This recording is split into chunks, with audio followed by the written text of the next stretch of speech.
தளர்ந்த கைகளை திடப்படுத்தி தள்ளாடுகிற முழங்கால்களை பலப்படுத்துங்கள். உடைய கைகள் கால்களை குறித்து சொல்லப்படுகிறது.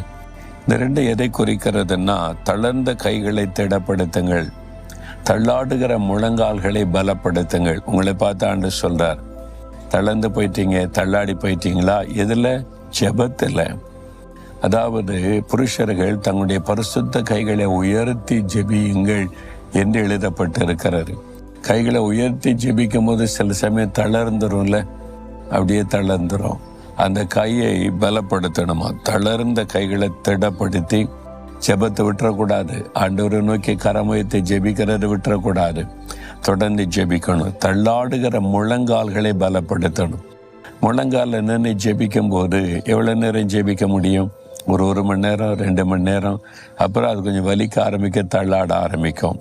சிலர் முழங்கால் படிக்கிட்டே ஜெபிக்கிறது இல்லை, என்னால் முடியாதுன்னு சொல்லிடுறோம். ஆண்டவர் சொல்கிறாரு, தள்ளாடுகிற முழங்கால்களை பலப்படுத்துங்க.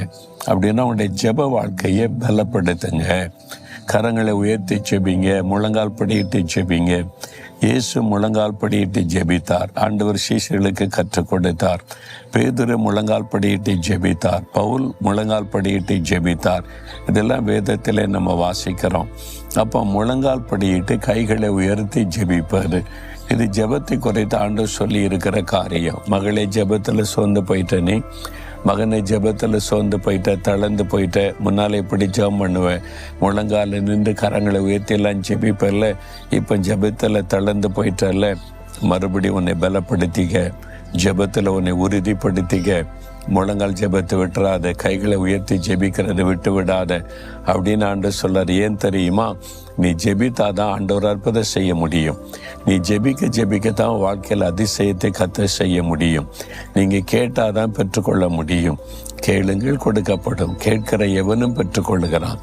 அப்போ நீங்கள் ஜெபிக்காமல் எப்படி பெற்றுக்கொள்ள முடியும்? நிறைய பேர் நான் விசுவாசிக்கிறேன், நம்புகிறேன் எல்லாம் சொல்லுவான். விசுவாசத்தோடு ஜெபிக்கணும். அப்போ ஜெபத்தோடு கூட விசுவாசிக்கணும்.